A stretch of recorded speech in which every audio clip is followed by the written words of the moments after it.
بسم اللہ الرحمن الرحیم۔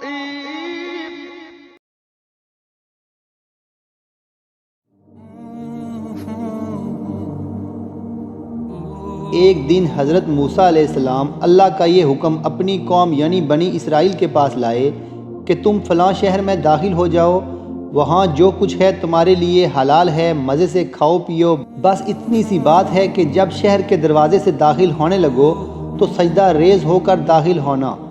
بنی اسرائیل نے اس حکم پر عمل کرنے سے صاف انکار کر دیا اور کہنے لگے اس شہر میں تو بڑے بڑے زبردست لوگ رہتے ہیں، لہٰذا تم اور تمہارا خدا ان سے لڑو، ہم تو ہرگز نہیں جائیں گے۔ پھر جب حضرت موسیٰ علیہ السلام اور ان کی قوم کے کچھ غیور اور باہمت لوگوں نے حوصلہ بڑھایا تو جانے کے لیے تیار ہو گئے، مگر اپنی کجے روی سے باز نہ آئے۔ شہر کے دروازے سے داخل ہونے لگے تو پورا سجدہ کرنے کے بجائے سر کی ایک طرف سے سجدہ کیا اور دوسری طرف سے چور نگاہوں سے دیکھتے رہے۔ پھر جو لفظ ادا کرنے کی انہیں تاکید کی گئی تھی اسے بھی انہوں نے بدل ڈالا۔ نتیجہ یہ ہوا کہ ان کی خطائیں معاف اور خیر و برکت نازل ہونے کے بجائے آسمان سے عذاب الہی ان پر ٹوٹا اور وہ خوار ہو کر رہ گئے۔ صحرا کی شدید پیاس انہیں ستانے لگی تو اللہ تعالیٰ نے پھر ان پر کرم فرمایا، اور جب حضرت موسیٰ علیہ السلام نے ان کے لیے پانی کی دعا کی تو اللہ تعالیٰ نے حضرت موسیٰ علیہ السلام سے فرمایا کہ پتھر پر اپنا عصا مارو۔ حضرت موسیٰ علیہ السلام نے حکم کی تعمیل کی۔ پھر کیا تھا کہ 12 چشمے اس پتھر سے جاری ہو گئے۔ بنی اسرائیل کے بھی 12 قبیلے تھے، ہر قبیلے کے لیے ایک پورا چشمہ مختص ہو گیا جس سے وہ پانی لیا کرتا تھا۔ حق بنتا تھا کہ اس پر بنی اسرائیل اللہ تعالیٰ کا شکر گزاری اور احسان شناسی کا مظاہرہ کرتے، مگر اس کوڑ مغز قوم نے پھر نیا قصہ کھڑا کر دیا۔ اب کی بار حضرت موسیٰ علیہ السلام سے مطالبہ کیا کہ ہمارے لیے زمینی سبزیاں، کھکڑی، پیاز، گندم، مسعور کا انتظام کیا جائے۔ حضرت موسیٰ علیہ السلام نے فرمایا، کیا تم بہترین چیزوں کے بدلے ادنیٰ چیزوں کی خواہش رکھتے ہو؟ لہٰذا یہاں سے نکل جاؤ، شہر میں تمہاری مطلوبہ چیزیں تمہیں مل جائیں گی۔ اور کفر ان نعمت کی سزا کے طور پر خدا نے انہیں دشت سینا میں بھٹکا دیا۔ اس غلط کار قوم کے لوگ 40 سال تک ادھر ادھر بھٹکتے رہے، یہاں تک کہ ان کی سابقہ نسل کے لوگ مبتلا ذلت ہو کر ہلاک ہو گئے، کیونکہ ان کی عادت تھی کہ وہ اللہ تعالیٰ کی آیتوں کو جھٹلایا کرتے تھے، انبیاء کو ناحق کر دیتے تھے اور بڑے پیمانے پر اللہ تعالیٰ کی نافرمانی کیا کرتے تھے۔ ایک دفعہ کا ذکر ہے کہ بنی اسرائیل کے ایک شخص کو قتل کر دیا گیا۔ قاتل بڑی عیاری سے بچ نکلا اور تنازع شدید صورت اختیار کر گیا۔ اللہ تعالیٰ نے حضرت موسیٰ علیہ السلام پر وحی نازل کی کہ ان سے کہو کہ گائے ذبح کریں۔ مناسب ہوتا حکم کی تعمیل کی جاتی، لیکن یہاں بھی بنی اسرائیل نے روایتی کجے فہمیوں کا مظاہرہ کیا۔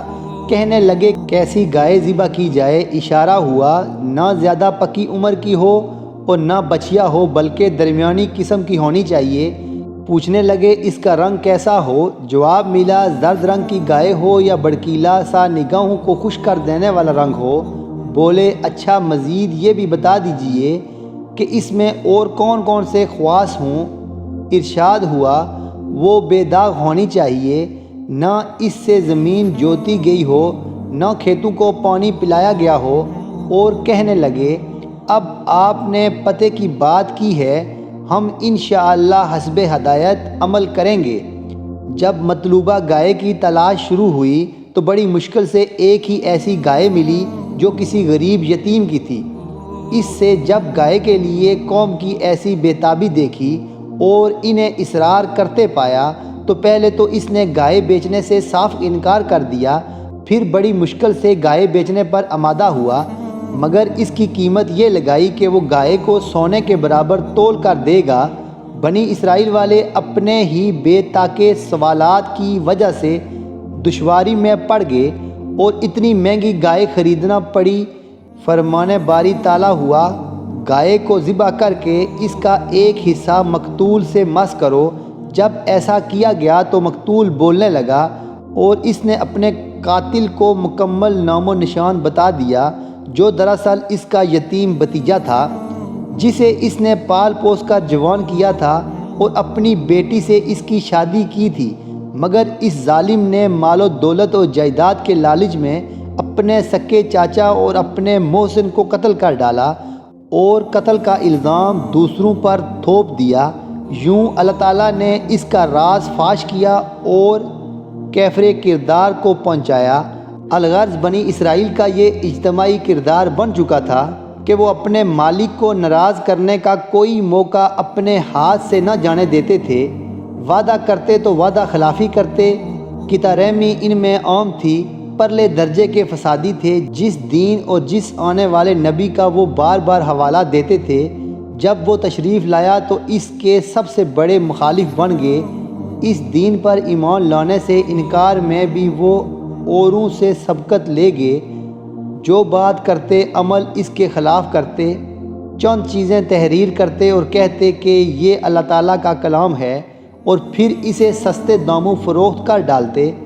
حق و باطل کو آپس میں غلط ملط کر دیتے اور سچ کو چھپا جاتے، لوگوں کو نصیحت کرتے اور خود میاں فضیحت بن جاتے۔ احسان فراموشی اور ناشکری میں ان کا کوئی ثانی نہیں تھا۔ یہ سارے اوصاف آج بھی ان کی گٹی میں پڑے ہوئے ہیں۔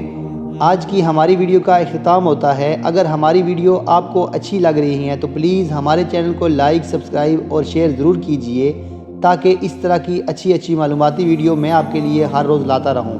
السلام علیکم ورحمۃ اللہ وبرکاتہ۔